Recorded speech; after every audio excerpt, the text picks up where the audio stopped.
پہاڑی زبان میں اپڈیٹ سنیے۔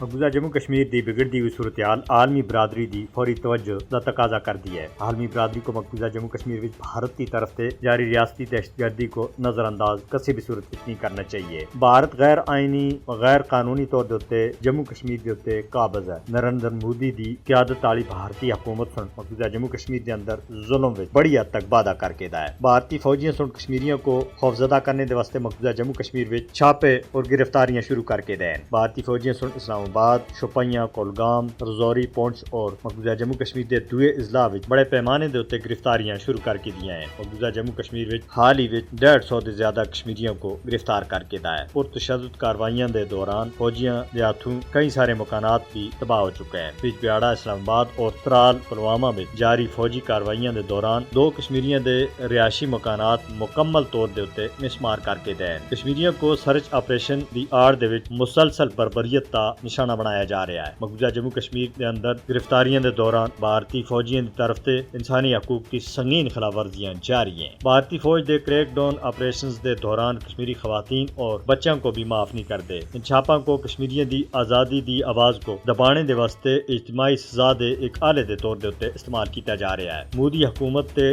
ظالم اتکنڈے مقبوضہ جموں کشمیر وچ پہلاں تے زیادہ بگڑتی ہوئی صورتحال کو مزید بگاڑ رہے ہیں۔ چھاپے گرفتاریاں کشمیریوں کو محکوم بنانے دے واسطے مودی حکومت کی مایوسی کو ظاہر کرتے ہیں۔ جنوبی ایشیا میں جاری کشیدگی دے خاتمے دے واسطے تنازع کشمیر کا پائیدار حل ناگزیر ہے اور عالمی برادری کو مقبوضہ جموں کشمیر کی بگڑتی ہوئی صورتحال سے بالکل بھی لا تعلق نہیں ہونا چاہیے۔ عالمی برادری کی ذمہ داری بنتی ہے کہ کشمیریوں کو انہاں دا حق ڈالنے دے واسطے اپنا کردار ادا کرے۔ اقوام متحدہ کو چاہیے کہ بھارت کی طرف سے جاری کشمیریوں کی نسل کشی کو روکنے دے واسطے سامنے آئے اور مسئلہ کشمیر کے حل دے واسطے بھارتی قیادت کے اوتے دباؤ پائے۔